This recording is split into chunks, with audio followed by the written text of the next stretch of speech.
Hello guys, welcome back to my YouTube channel critical maths classes. आज हम वियोजन या अपघटन अभिक्रिया पढ़ेंगे, जिसे इंग्लिश में बोलते हैं डीकंपोजिशन रिएक्शन। तो सबसे पहले हम इसकी परिभाषा पढ़ते हैं। परिभाषा होती है वह रासायनिक अभिक्रिया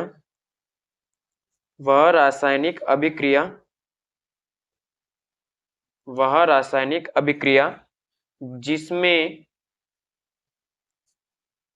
कोई एकल अभिकर्मक मतलब एक यौगिक, एकल अभिकर्मक यानी कि एक यौगिक या एक तत्व एकल अभिकर्मक टूटकर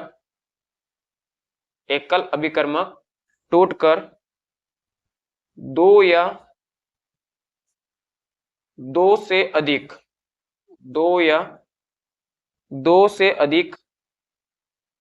उत्पाद बनाता है,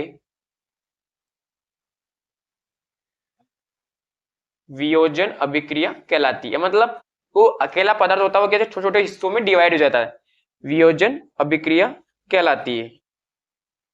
वियोजन अभिक्रिया कहलाती है। जैसे मान लो हमारे पास कोई कंपाउंड है, अभिकर्मक ए, ये क्या करेगा, दो छोटे छोटे हिस्सों A1 व A2 में डिवाइड हो जाएगा और हमें दो अलग अलग प्रकार के उत्पाद बनाकर देगा। तो इससे क्या बोलते हैं अपन, वियोजन अभिक्रिया। क्या बोलते हैं, वियोजन अभिक्रिया। अब जो वियोजन अभिक्रिया होती है वो तीन टाइप की होती है। वियोजन अभिक्रिया तीन प्रकार की होती है, तीन प्रकार की होती है। कैसे देखते हैं। सबसे पहली होती है उष्मीय वियोजन अभिक्रिया।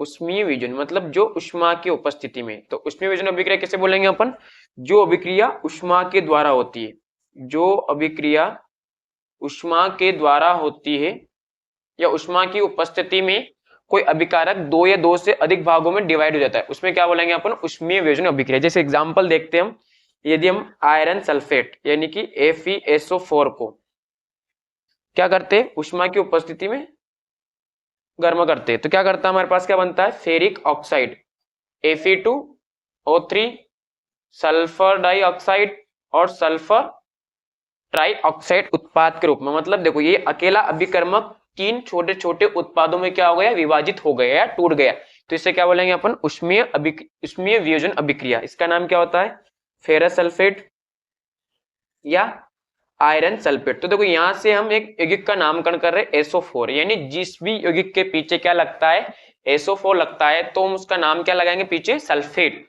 यानी इसका नामकरण क्या हो गया, फेरस या आयरन। इसका क्या बोलते हैं, आयरन। तो इसका नामकरण क्या हो जाएगा, आयरन सल्फेट। इसका नाम क्या हो जाएगा, फेरिक ऑक्साइड।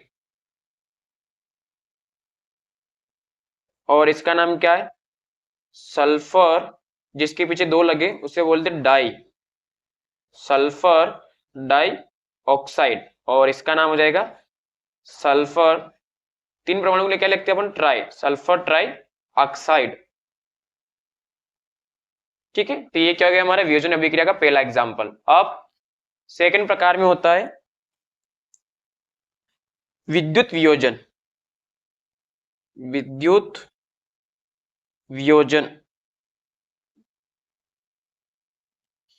तो ये क्या होती है, विद्युत के द्वारा होती है।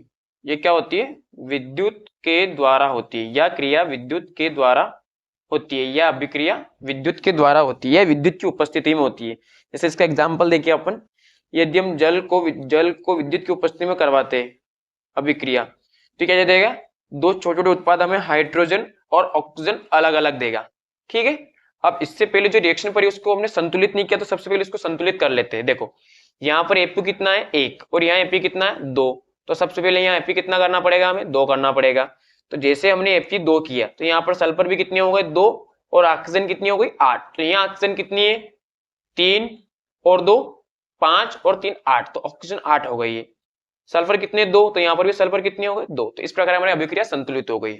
अब हम क्या पढ़ रहे हैं, विद्युत वियोजन अभिक्रिया, जो क्या होती है, विद्युत के द्वारा उत्पन्न होती है, विद्युत के द्वारा होती है। जैसे एग्जांपल देखिए अपन, जल, जल को विद्युत में जल को हम यदि विद्युत में प्रवाहित करें तो क्या हो जाएगा, ये दो अलग अलग गैसें उत्पन्न करेगा, एक तो हाइड्रोजन और एक ऑक्सीजन। क्या करेगा, हाइड्रोजन और ऑक्सीजन, ठीक है। और सेकंड देखिए हम जैसे NaCl नमक, यदि इसको भी हम विद्युत की उपस्थिति में कराते हैं तो ये भी क्या होगा, दो में देगा Na प्लस Cl2, यहाँ पर 2 Na तो यहाँ पर भी क्या हो जाएगा 2 Na, ठीक है। तो इस प्रकार इसका नाम सब जानते हैं क्या होता है, नमक का फॉर्मूला होता है साधारण नमक, या इसका एक और नाम क्या हो जाएगा, ये साधारण नमक का फॉर्मूला होता है, या इसका एक और नाम रासायनिक नाम क्या हो जाएगा, सोडियम, जिसके पीछे क्या लगे Cl लगे उसे क्या बोलते हैं अपन, क्लोराइड, यानी क्या हो जाएगा इसका नाम सोडियम क्लोराइड। उसका नाम क्या था सब जानते हैं, क्लोरीन, और इसका क्या होता है सोडियम। ये विद्युत वियोजन अभिक्रिया हो गई। तीसरा प्रकार होता है इसका प्रकाशीय वियोजन। प्रकाशीय वियोजन मतलब ये प्रकाश के द्वारा या ताप के द्वारा, प्रकाश के द्वारा होती है। यह अभिक्रिया किसके द्वारा होती है, प्रकाश के द्वारा होती है। जैसे इसका एग्जांपल देखिए अपन, AgCl, AgCl को हम प्रकाश की उपस्थिति में, सूर्य के प्रकाश की उपस्थिति में, सूर्य के प्रकाश की उपस्थिति में अभिक्रिया करवाते तो क्या देता है हमें, सिल्वर और क्लोरीन अलग अलग दो भागों में दे देता है।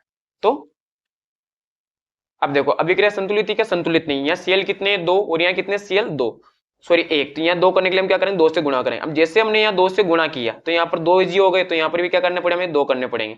इसका नाम क्या हो जाएगा, सिल्वर यानी कि चांदी, सिल्वर क्लोराइड, जिसके पीछे क्या लगता है सिल्वर, से क्या बोलते हैं अपन सिल्वर क्लोराइड, इसका नाम सिल्वर, और सबको पता है क्या है क्लोरीन, ठीक है।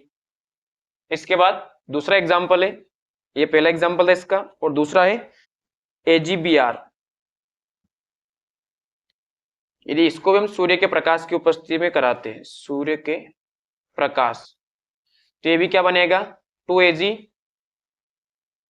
और प्लस Br2, इसका नाम क्या हो जाएगा सिल्वर ब्रोमाइड, क्योंकि पीछे Br लग रहा है तो Br के लिए क्या लिखते हैं अपन ब्रोमाइड, और ये सबको पता है सिल्वर, और इसका नाम क्या ब्रोमीन, ठीक, क्या है ब्रोमीन। ये जो अभिक्रिया होती है कौन सी वाली, सेकंड वाली अभिक्रिया। इस अभिक्रिया का जो है, इस अभिक्रिया का उपयोग श्वेत फोटोग्राफी में होता है। इस अभिक्रिया का उपयोग कौन सी वाली, AgBr वाली जो अभिक्रिया, इस अभिक्रिया का उपयोग श्याम श्वेत फोटोग्राफी में होता है, श्याम श्वेत फोटोग्राफी में होता है। ऐसा ऑब्जेक्टिव आ सकता है कि किस अभिक्रिया का उपयोग या किस तत्व का उपयोग फोटोग्राफी में होता है, तो किसका सिल्वर ब्रोमाइड का, या किस अभिक्रिया का, तो सिल्वर ब्रोमाइड की अभिक्रिया जब ब्रोमीन के साथ सूर्य के प्रकाश की उपस्थिति में होती है। तो इस प्रकार हमारी वियोजन अभिक्रिया कंप्लीट हो गई। यदि अच्छा समझ में आया तो वीडियो को लाइक एंड चैनल को सब्सक्राइब करें एंड वीडियो शेयर करें।